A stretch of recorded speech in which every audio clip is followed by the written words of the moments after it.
Buen día, muchísimas gracias. En primer lugar, a los calificados expositores que nos acompañan, algunos de ellos ya conocidos, ex colegas, colegas actuales, amigos de algunos trabajos anteriores y también buenos amigos del Ministerio Público de la provincia de Buenos Aires que tienen la gentileza de acercarse a este módulo de capacitación tan importante para nosotros. Les agradezco a todos los participantes, los disertantes, y pongo de manifiesto fundamentalmente el nivel técnico, profesional, académico de todos cuantos van a expresar sus ideas y van a disertar en esta mañana, lo que califica esta actividad de capacitación. Agradezco también, por supuesto, a los participantes del Ministerio Público y de algunas otras organizaciones e instituciones de la provincia que han tenido la gentileza de acercarse a esta actividad de capacitación, que como voy a tratar de trasladarles muy brevemente en esta presentación de la jornada, es de una gran relevancia institucional para el Ministerio Público de la provincia de Buenos Aires.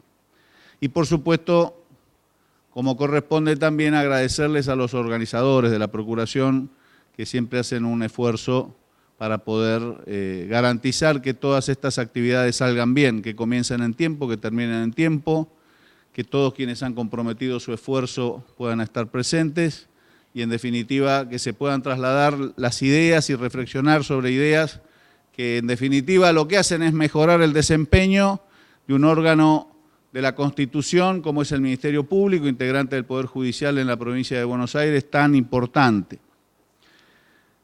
en miras a la estructura institucional de nuestra provincia. Yo voy a hacer una reflexión que tiene 3 títulos o capítulos y trataré de ser muy breve y los anticipo. Lo primero, me parece, es poder trasladarles a ustedes alguna reflexión sobre cómo entiendo la sustancia última que da fundamento y justifica a la incorporación de la problemática de la relación de consumo en los sistemas jurídicos, no obstante lo cual era una preocupación que ya tiene muchas décadas, recién en términos del derecho positivo internacional y nacional no hace tanto, viéndolo en perspectiva de lo que significa la evolución de los sistemas jurídicos e institucionales. Reflexionar sobre esos fundamentos, porque me parece que es oportuno poder trasladarles mi perspectiva, mi opinión, para que al tiempo de hacer práctica y materializar todo lo que es mandato de convenciones internacionales en el nivel convencional, en el nivel constitucional, legal y supralegal, reflexionemos en cuanto a esto se refiere porque apunta a la definición teleológica de todo el sistema del Estatuto del Consumidor. Y les daré entonces esta perspectiva en primer lugar. En segundo lugar, voy a hacer alguna mención en relación a lo que ha sido el interés del Ministerio Público Fiscal de un tiempo a esta parte de poder poner en escena en los expedientes concretos esta problemática, requiriendo y hasta exigiendo la intervención correspondiente en el momento procesal oportuno. Nosotros, en varios departamentos judiciales, hemos venido desde el inicio de la gestión observando e intercambiando opiniones con los responsables en cuanto a la necesidad de, como digo, poner en la mesa y en el tapete la obligación del sistema de dar intervención al Ministerio Público Fiscal para el control de la legalidad y el control del interés general.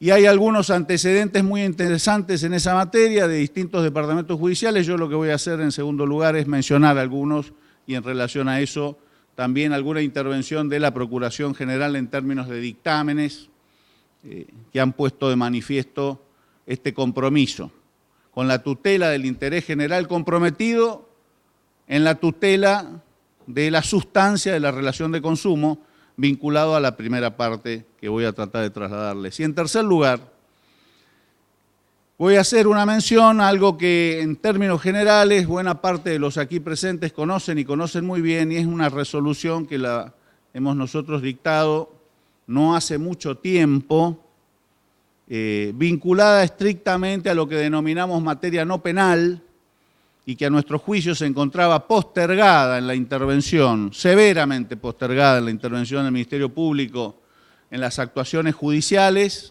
y sobre todo el Ministerio Público Fiscal, y que nos ha parecido prudente, en línea con lo que ha sido la política del Consejo Federal de Procuradores y el Consejo Federal de Política Criminal, a donde concurren los colegas de todas las jurisdicciones, incluida la jurisdicción nacional, digo en línea con lo que ha sido esta política para poder incorporar entonces estas materias no penales, así llamadas, a lo que es nuestra actividad. Bueno, la primera reflexión, yo voy a tratar de ser breve, pero me parece que es bueno que ustedes sepan, sobre todo quienes integran el Ministerio Público que yo coordino, qué es lo que yo pienso de la relación de consumo. Y para poder entender yo y poder trasladar adecuadamente esto a ustedes, debo, en primer lugar, decirles que mi sensación, mi impresión y mi convicción es que resulta necesario examinar la relación de consumo en una primera doble perspectiva sustancial, que es la perspectiva jurídica y económica, que concurren en forma unificada en la cabal apreciación de lo que es la relación de consumo. Que nosotros no podemos hacer, no corresponde hacer un análisis unilateral de carácter jurídico o un análisis unilateral de carácter económico respecto de lo que es la relación de consumo, porque cualquiera de estas dos vías indefectiblemente va a incurrir en un defecto por omisión de un detalle sustancial que es la consideración del vínculo epistemológico esencial que existe entre la ciencia económica y el derecho. Para poder dar fundamento a esta afirmación, que es, nosotros la relación de consumo la debemos entender en dimensión económica y jurídica en conjunto, y cada vez que encaremos una situación en la que debamos aplicar el Estatuto del Consumidor, es decir, la dimensión del derecho positivo a una cuestión de conflicto, sea colectiva, sea individual o sea interindividual, no podemos perder la doble perspectiva. Para poder entonces dar fundamento a esta afirmación, yo debo comenzar muy brevemente trasladándoles a ustedes mi convicción respecto de que el derecho, desde el punto de vista sapiencial, debe entenderse como un saber que examina en esencia una relación. Y para poder apreciar esto yo debo antes arrancar un poco más atrás e intentar una introducción, si se quiere, permítanme ustedes esta presuntuosidad de carácter epistemológico. El derecho, como también es la economía, son saberes, y en tanto saberes es imprescindible, y esto es útil y a su vez necesario y ineludible en cualquier disciplina, en cualquier ciencia o saber, transitar tres pasos. El primer paso es la delimitación del objeto. El objeto es la parte de la realidad que el saber va a estudiar. Los epistemólogos distinguen dos dimensiones del objeto. El objeto material, que es la parte estrictamente de la realidad que se va a estudiar, porque es imposible estudiar la totalidad, pese a que el hombre tiene por naturaleza un apetito cognoscitivo que lo lleva a conocer la realidad y tiene ánimo de conocer en sus esencias las cosas que se le presentan diariamente, constantemente. La comprensión esencial de la totalidad es absolutamente imposible, y esto determina una limitación antropológica del ser humano, individual e incluso social, que lo obliga a fragmentar la realidad para poder estudiarla, y eso es lo que los epistemólogos han llamado objeto material, la parte de la realidad que estudiamos. Pero la delimitación del objeto material no es suficiente en términos científicos o sapienciales, porque muchas ciencias, saberes o disciplinas coinciden en objetos materiales con otras. Por ejemplo, hay muchas ciencias, saberes o disciplinas, para hablar de algo que nos incumbe a todos, que concurren en el análisis de las relaciones humanas sociales. Es una tautología hablar de humano y social, pero es importante para ratificar el carácter social de las relaciones humanas. Esta concurrencia que hace que, por ejemplo, el derecho, la economía, la ciencia política, la psicología social, la sociología, entre otras disciplinas, coincidan en su objeto material, obliga a avanzar epistemológicamente en la delimitación de una segunda dimensión del objeto, que es la llamada objeto formal. El objeto formal es el lugar, el costado, la arista, la perspectiva desde la cual se estudia el objeto material. Está claro que estas que he mencionado estudian lo mismo en la realidad, pero también está claro que no lo estudian desde la misma perspectiva. La economía no estudia las relaciones humanas sociales desde la misma perspectiva que lo hace el derecho. Entonces, la epistemología ha exigido, conforme un rigor que le es propio a cada una de las disciplinas, delimitar no solo el objeto material, sino también el formal, es decir, el costado desde el cual vamos a morder, intelectualmente hablando, ese pedazo de realidad del que nos vamos a ocupar en cada saber, ciencia o disciplina. Y ese objeto formal es el que claramente permite distinguir disciplina de disciplina, saber de saber, para ser técnicamente más correcto en la denominación. Entonces, la identificación de un saber viene, según lo enseña la epistemología clásica, desde su objeto formal. Podríamos avanzar un poco más. No es el momento, no es el lugar. Ya veo caras de desesperación y quiero yo dejar esto aquí. Podríamos avanzar también hacia el objeto formal terminativo, que es una especificidad, una sutileza de la epistemología que es muy interesante. Lo dejo solo para que después lo googleemos. El objeto formal, el costado desde el cual aprehendemos la realidad. Bueno, muy bien, entonces corresponde interrogarse. El derecho y la economía, ¿desde dónde examinan esa parte de la realidad? Y ahí aparece una problemática que nos remonta a nosotros casi con congoja a los primeros años de la universidad. Cuando, según la currícula de cada facultad en la que hemos estudiado, nos aparecía este problema en Introducción al Derecho. Algún profesor audaz, si es que Derecho Romano estaba ahí en el primer año, lo planteaba nuevamente desde una perspectiva realista de aquella construcción majestuosa de la humanidad que fue el sistema de derecho romano, o filosofía del derecho, o teoría general del derecho, en fin. Este problema respecto de responder al interrogante de qué es el derecho. ¿Qué es el derecho? En definitiva, en la línea de lo que yo vengo planteando, no es ni más ni menos que detectar, descubrir, determinar cuál es el objeto formal del saber jurídico. Y ahí se abren una cantidad de variantes. Como el que está hablando soy yo les voy a decir lo que yo pienso.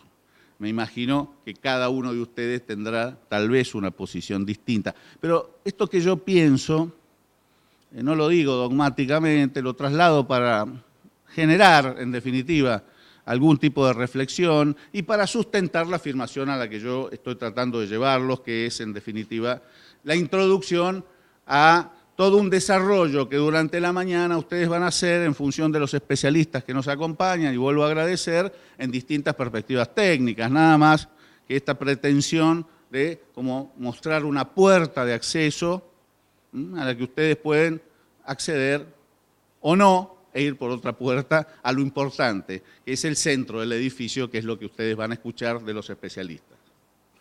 Pero yo debo decir lo que pienso en este sentido, lo que no significa que sea verdad revelada. Es una hipótesis dialéctica que me permite sustentar la afirmación de que no podemos entender la relación de consumo en perspectivas aisladas, jurídicas o económicas, sino que hay que analizarla en su conjunto. Lo que nos obliga a los hombres del derecho, diré mujeres y hombres del derecho, nos obliga a hacer una reflexión en esencia, raigal, en esencia, de lo que es cada una de estas cosas, e interiorizarnos y familiarizarnos con la problemática económica, a la que también en aquellos tiempos de estudiantes nos resistíamos tanto. Bueno, yo no quiero provocarles el dolor del recuerdo, pero sí debo decirles, no se puede ejercer adecuadamente la magistratura en cualquier área, dimensión o espacio en la que nos toque desempeñar la magistratura si no tenemos una comprensión acabada de lo que es la ciencia económica y su funcionamiento.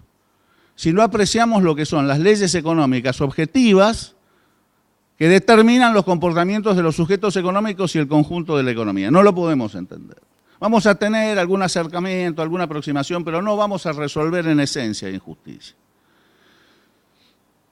Tal vez lo mío suene como demagógico, pero yo quiero decirles, para que ustedes confirmen lo que yo estoy diciendo, vale tan solo, como muchas otras alternativas, repasar los dictámenes de la Fiscalía de Cámara Nacional de Apelaciones en lo Comercial de la Capital Federal y sus sustentos, que son de naturaleza esencialmente económica y jurídica. Bueno, si no se entiende, no se puede hacer eso, ni decir eso, ni resolver eso, ni en definitiva coadyuvar desde nuestra posición al equilibrio institucional y al equilibrio social. Esto es una fuerte motivación a meterse en el núcleo de la ciencia económica y poder entenderla en esta convivencia con lo jurídico. Bueno, ¿cómo entiendo lo jurídico? Como una relación. El objeto formal del saber jurídico es una relación que tiene una particularidad, que es una relación que se da entre partes. Por definición, no hay relación individual, de modo que hay partes.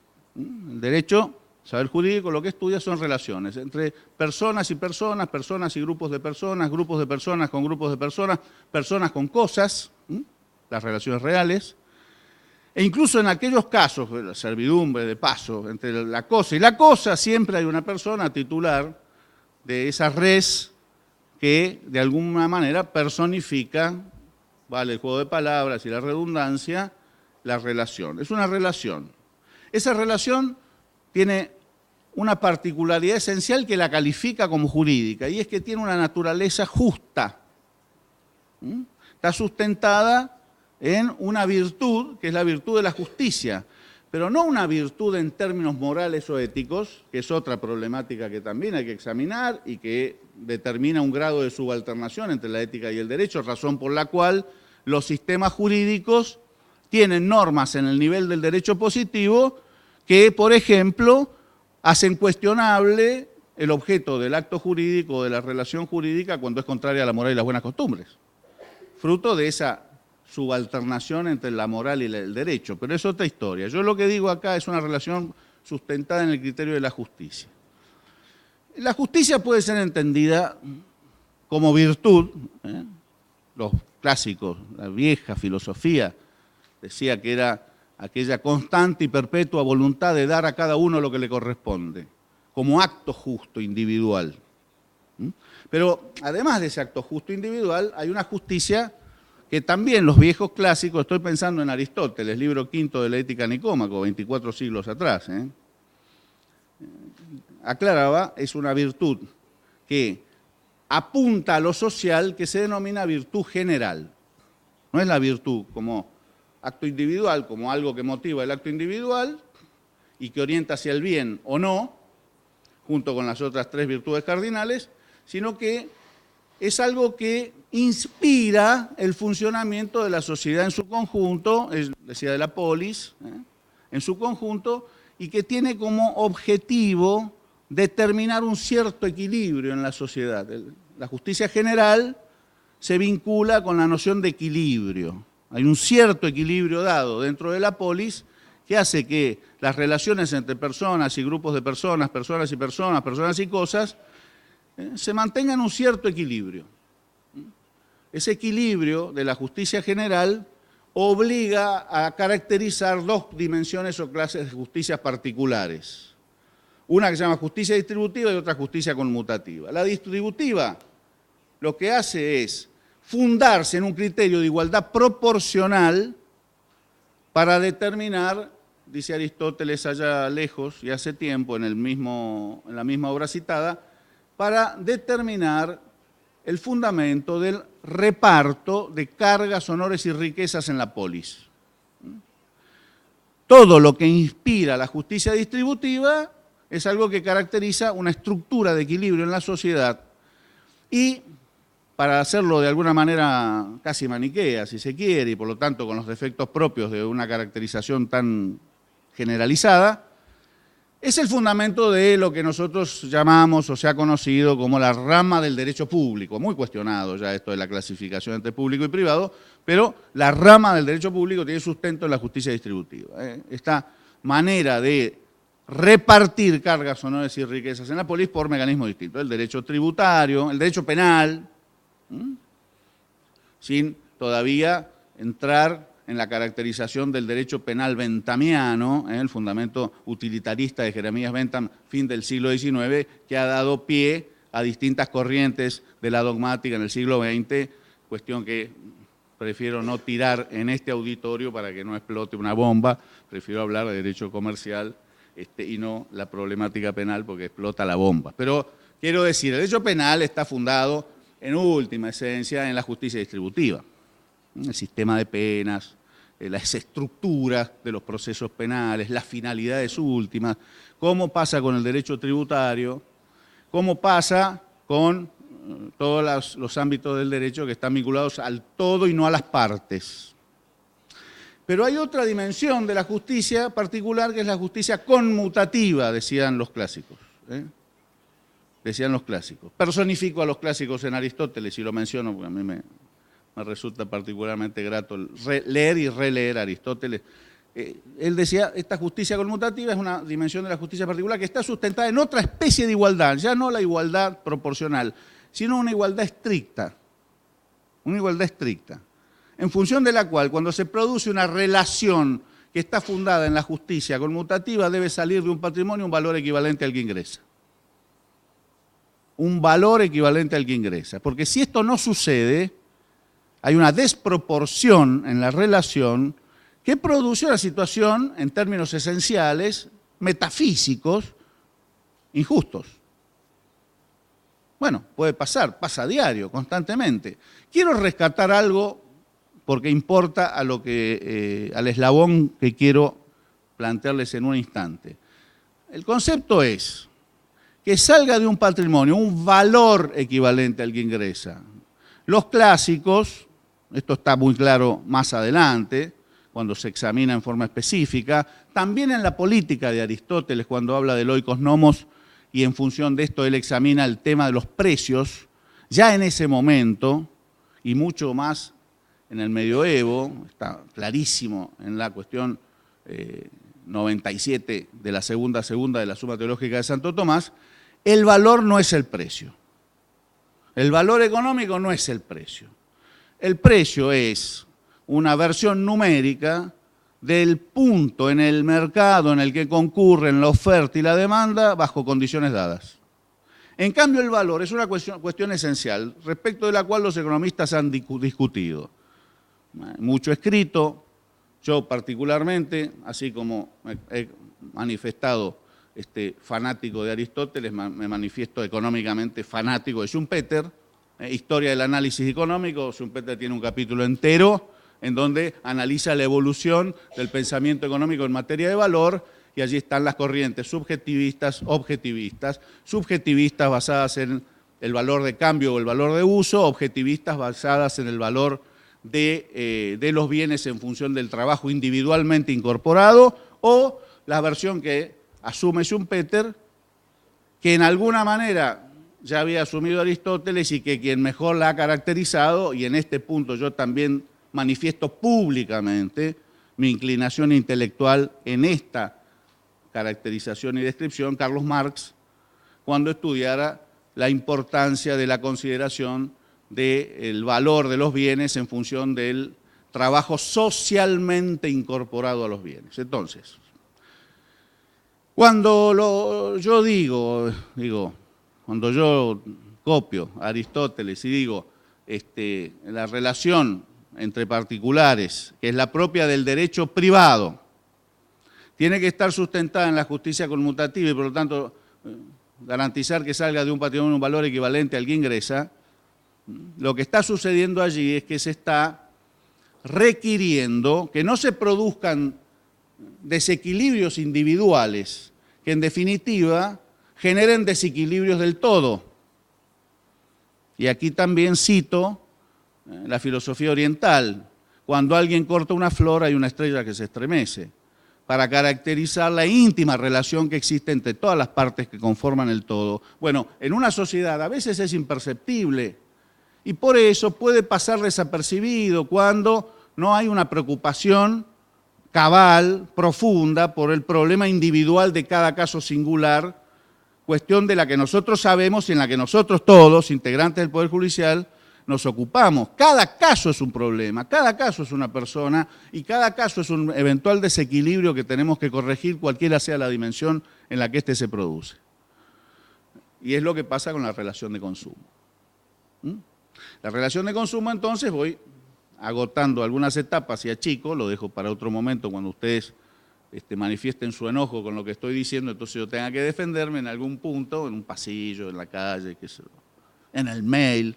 La relación de consumo está sustentada en la idea de equilibrio propia de la justicia conmutativa, pero no puede perder la perspectiva de la íntima relación que existe con el todo. Bien, ahora, si el derecho es eso, una relación sustentada en la justicia, sea distributiva o sea conmutativa, tenemos que apreciar cuál es el objeto de la economía. Y aquí también, como sucede en nuestro ámbito, en el saber jurídico, vuelvo al libro de Schumpeter, y hay otro que es más chiquito, Síntesis de la evolución del objeto y método de la ciencia económica. Una maravilla, Síntesis de la evolución del objeto y método de la ciencia económica. Schumpeter analiza todo lo que ha sido la economía en las distintas perspectivas, desde Marshall, probablemente el padre de la ciencia económica, o 1776, Adam Smith, ensayo sobre la riqueza de las naciones.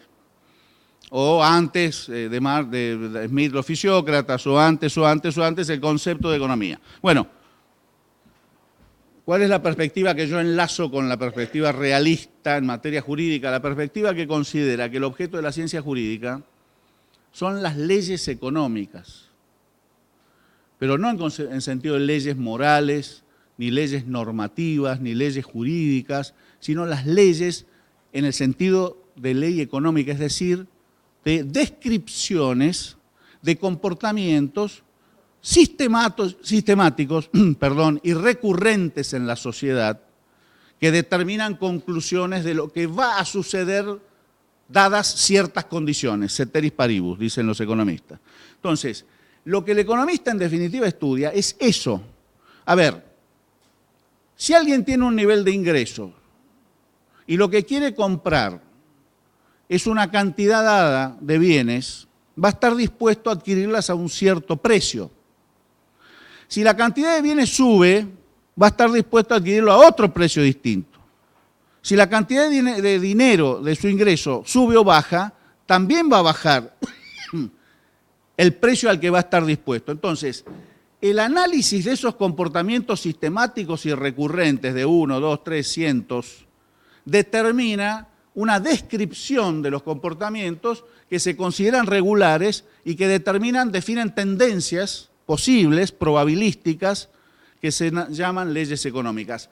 Ese es el objeto de la ciencia económica. Entonces, cuando uno dice el objeto formal de la ciencia económica es una relación que está determinada por leyes económicas, es decir, por la consideración de la descripción de estos comportamientos regulares y sistemáticos, está poniendo la ciencia económica en una frontera inescindible con el derecho. Y es aquí a lo que yo quiero llegar. Es a lo que quiero llegar. Porque, fíjense, si la relación debe ser justa en el ámbito del derecho privado en función de la justicia conmutativa, no debe salir del patrimonio un valor sino equivalente al que ingresa, cada una de las partes de la relación va a necesariamente mantener su situación de activo en términos económicos. Y hay una sola manera de que esto suceda y que no sea por una razón injusta, porque hay una forma de que me modifique mi activo, parte de la relación. ¿Cuál es? Que yo obtenga algo menos de lo que me corresponde en justicia. Entonces yo voy a incrementar mi activo, el otro la va a ver reducido, pero lo que va a suceder es que esa relación va a ser una relación injusta. Yo voy trasladándoles un poco esta idea. Bueno, Si esta relación es injusta, lo que genera es un desequilibrio y el derecho no puede admitirlo y el sistema jurídico no puede admitirlo. Entonces tiene que propender a la relación justa. Pero también tiene que propender a un crecimiento de la riqueza. ¿Cuál es la única manera, conforme a esta perspectiva jurídica, de que crezca la riqueza? De que cada una de las partes individualmente vea crecer sus activos en función de algo que no viene determinado por el derecho, sino por la economía. Y es entonces que pasamos a la dimensión económica. Y la economía dice, hay 4 factores de la producción. 4 factores de la producción. Y de estos factores de la producción, hay uno que genera valor a las cosas, el trabajo. Y hay uno, solo uno, que permite incrementar la productividad del trabajo de los otros 3 factores, que es el capital.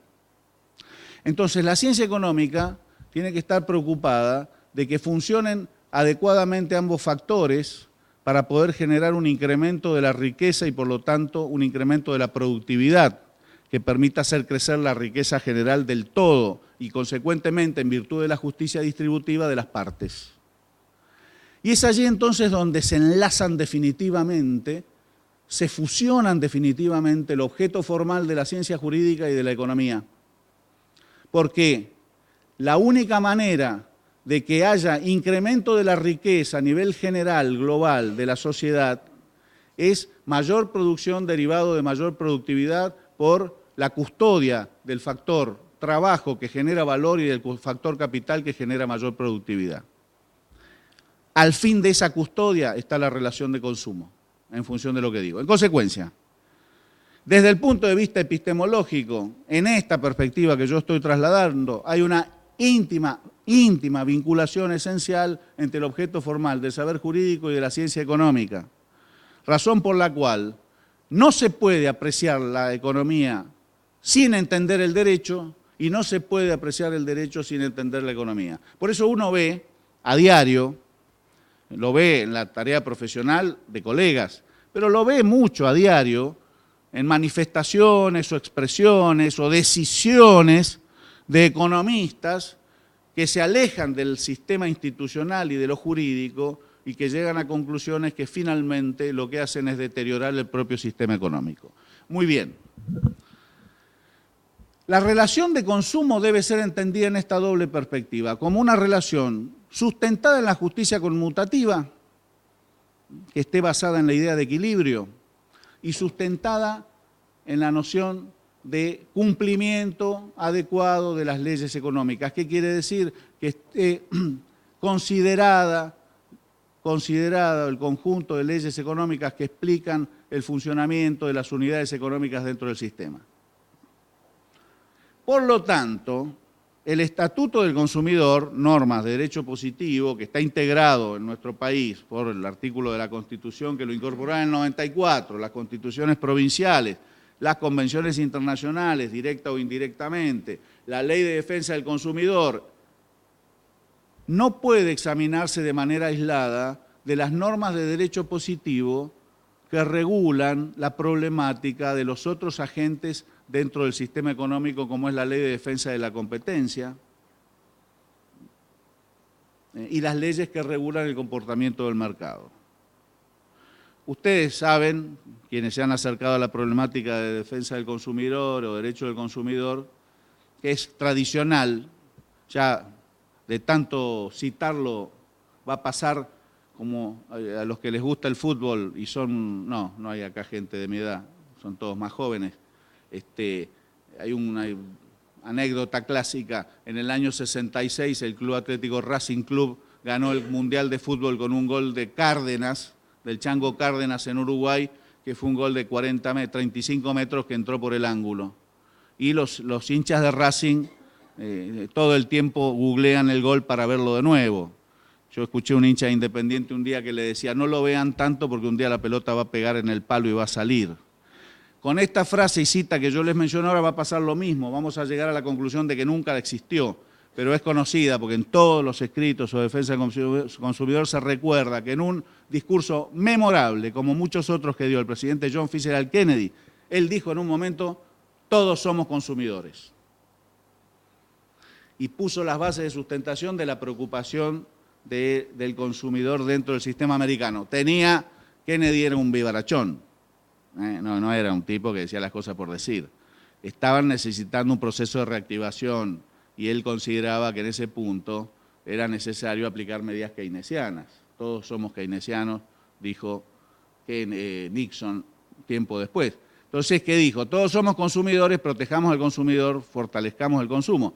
Pero es verdad, todos somos consumidores, como todos somos en definitiva también, en alguna medida, productores de bienes y servicios, o productores de bienes o prestadores de servicios. ¿Por qué digo esto? Porque la defensa de la relación de consumo no puede perder la perspectiva jurídica ni perder estrictamente la perspectiva económica. No se puede hacer un análisis de la relación económica de consumo aislada de la situación de la oferta y de la demanda y del mercado. No se puede. Fíjense, hay bastante escrito sobre esto, incluso hay modelos económicos que se han desarrollado sobre esta cuestión. Si las normas de defensa del consumidor fuesen estrictas, rigurosas y de un cumplimiento exacerbado, no habría actividad económica. Y si las normas de defensa del consumo son, en alguna medida, exageradas, no guardan equilibrio, lo que va a suceder, sencillamente, es que la oferta se va a retraer, porque las exigencias de custodia del consumidor, que son deseables, que son absolutamente deseables, pueden poner en situación al oferente, al prestador de servicios o al productor de bienes, en una situación en la cual no pueda realizar su actividad económica. Y si aún así no hay una perspectiva, por eso decía la ley de defensa de la competencia, no hay una perspectiva de consideración del mercado en su conjunto y el objetivo análisis de las leyes económicas, bueno, a lo mejor nosotros protegemos al consumidor, pero en realidad lo que estamos haciendo es desprotegerlo. Cierre de la primera parte. Por razones de concepción jurídica, filosófica, por razones de concepción económica, por razones epistemológicas, por razones filosóficas, por razones de análisis de la realidad, no se puede entender la relación de consumo si nosotros no la entendemos en perspectiva jurídica y económica en su conjunto. Segundo, no podemos entender la relación de consumo en perspectiva económica si no comprendemos que para que haya consumidor tiene que haber un productor de bienes y un prestador de servicios y un mercado. No hay consumidor aislado en una isla al que le cae del cielo todo lo que necesita. Es absolutamente imprescindible considerarlo en esta perspectiva y el análisis que se haga, las opiniones que se viertan en los expedientes, las decisiones que se adoptan, no pueden ignorar la necesaria tutela en paralelo de la oferta, de la demanda, del funcionamiento del mercado regular, siempre atendiendo a la relación de justicia conmutativa que implica también la tutela del más débil en la relación, porque eso hace a la necesidad del equilibrio.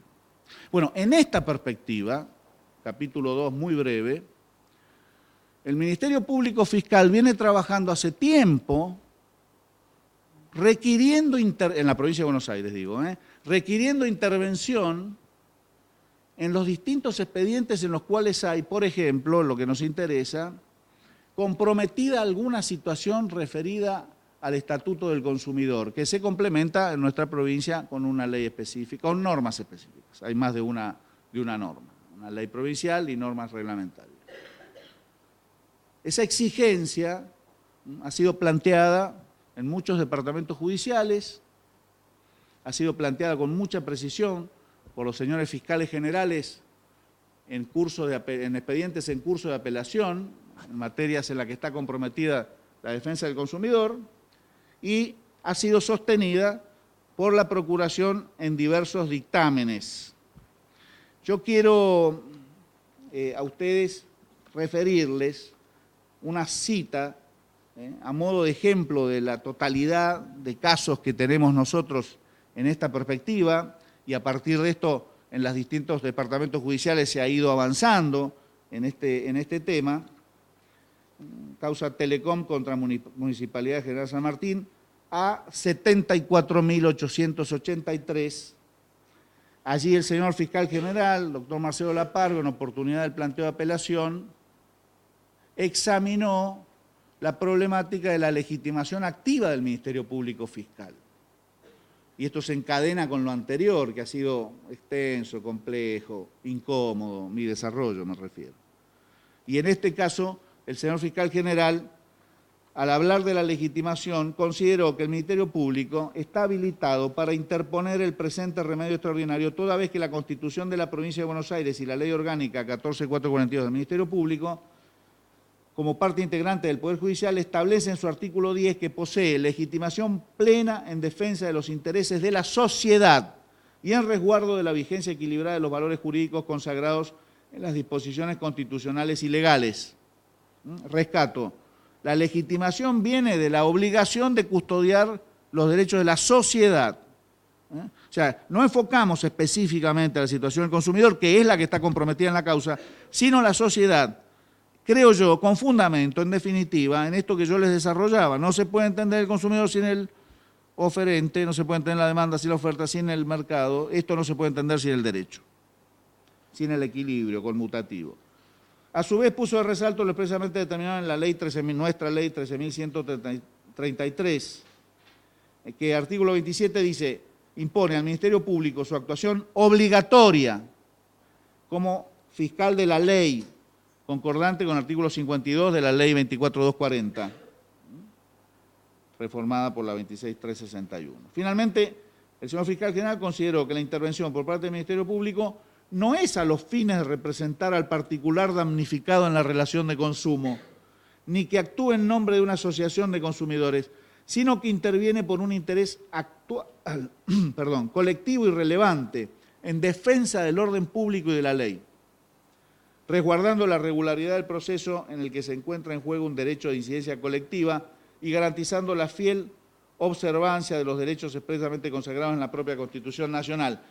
Nosotros hemos sostenido en nuestro dictamen en la Procuración, en este mismo expediente, en muchos otros, insisto, de este departamento judicial y de otros departamentos judiciales, esta tesis, esta línea, la necesidad de intervenir. Tanto es así, tercer capítulo, que el 27 de abril de este año yo dicté una resolución que provocó una explosión neutrónica en distintos ámbitos del sistema judicial, a veces con razón, a veces también, a veces con razón entendible, a veces no. Esta resolución es la 315 del 18, que de alguna manera es la madre de esto que estamos realizando hoy, porque en esa resolución nosotros lo que pretendimos era reivindicar para el Ministerio Público la intervención plena en todas las causas, no solo las penales, en las cuales está comprometido el interés general y el orden público. Cuestión que estaba en la provincia de Buenos Aires severamente postergada. Y esa postergación llevó a una situación estructural que ha generado alguna reacción entendible, a una situación estructural en la cual los distintos ministerios públicos fiscales de los departamentos judiciales y también la defensa, en lo pertinente, las asesorías y las curadurías, se encuentran con incapacidad operativa en cuanto a personal y recursos humanos para enfrentar su obligación legal, que estaba puesta abajo de la alfombra por razones que yo me voy a reservar en este ámbito, pero que estoy dispuesto a hacerlo en una segunda fase de esta capacitación sin ningún problema. Estaba puesta abajo de la alfombra, entonces sale ahora y con razón dice, no tenemos con quién hacerlo. Y algunos que son más sinceros me han dicho que no tengo ni idea de la defensa del consumidor. ¿De qué me está hablando? Bueno, muy bien, habrá que ir avanzando, pero eso no justifica que nosotros nos hagamos los sonsos. Para sonsos están otros, que son los que pusieron abajo de la alfombra de este tema. Nosotros lo sacamos. Y le vamos a ir viendo, no se asuste, nadie va a tener un problema particular porque no puede hacer lo que no puede hacer. Nosotros solemos masticar el vidrio, pero no lo tragamos. Entonces, vamos a custodiar a toda nuestra gente para que la cuestión vaya evolucionando conforme corresponde. Mientras tanto están las oposiciones a esto por otras razones. Razones que uno evidencia al analizar los expedientes que llegan a consideración de la Procuración, en los que no ha habido intervención del Ministerio Público en materia de defensa del consumidor. Paupérrimo. Y eso no lo podemos mantener. Entonces dictamos esta resolución, han dicho de todo, algo va a pasar, estén presentes, estén atentos, algo va a pasar en los próximos días, va a pasar, qué sé yo. Y ahí nosotros, básicamente, y cierro con este análisis rápido de la resolución, ustedes lo van a leer, en el artículo primero, inciso B, dijimos que correspondía instruir a los fiscales generales a que concreten la intervención del Ministerio Público Fiscal en los supuestos previstos en el artículo 29, inciso cuarto de la Ley 14.442, de la Ley Orgánica Nuestra, en una serie de materias, entre otras, B, procesos concernientes a la defensa de los derechos de usuarios y consumidores en la etapa inicial de la causa, antes de expedirse el juez en torno a la competencia o, en su caso, una vez trabada la litis, y antes del dictado de la sentencia que resuelve el fondo del asunto, conforme a artículos 42 de la Constitución Nacional, 38 de la Constitución de la Provincia, Ley Nacional 24.240, 52 y concordantes, Ley Provincial 13.133, 27 y 30. ¿Sí? Definimos esta materia, entre otras. Y después, en artículos siguientes, recordamos la independencia del Ministerio Público en el ámbito del Poder Judicial. Quien quiera oír, que oiga. Recordamos la independencia del Ministerio Público. Los representantes del Ministerio Público para la determinación de los alcances y modalidades de los dictámenes requeridos gozan de plena independencia funcional respecto de los tribunales ante los que actúan, con cita de fallo de la Corte Suprema en causa Lamparter, que es muy conocida, Lamparter-Gombaldo, que da respaldo a la independencia y autonomía del Ministerio Público nacional y jurisdiccionales, provinciales. En el artículo 5 requerimos que se notificaran la intervención que empezaban a tener las unidades fiscales para integrarla al sistema, al SIM, para poder hacer un relevamiento y un control. Artículo 6, creamos el SIM procedimiento extrapenal departamental. Cada departamento judicial va a tener un módulo del SIM donde se va a ir incorporando la información. En el artículo 7 creamos el SIM procedimientos para dictámenes, donde ahí se va a transformar en una suerte de gran reservorio al que se va a poder acceder para contar con información suficiente en los departamentos judiciales respecto de lo que se va dictaminando, para tener dentro de la independencia funcional de los señores fiscales generales, cierta unidad de concepción jurídica de la problemática, además de los dictámenes propios del Procurador General. Y en el artículo 8 encomendamos al Centro de Capacitación de la Procuración la planificación de conferencias, virtuales preferentemente, jornadas en sedes departamentales, etcétera, relativas a la capacitación, en donde nosotros lo que pretendemos es precisamente en el proceso, mientras peleamos contra los dueños de la alfombra, ir capacitando a la gente para que estén en condiciones de asumir las responsabilidades que nos ha encomendado la ley, la Constitución de la provincia, por lo tanto el pueblo de la provincia, y que no estamos dispuestos a eludir. Coincidamos o no con que la relación de consumo es una relación de justicia conmutativa. Muchas gracias.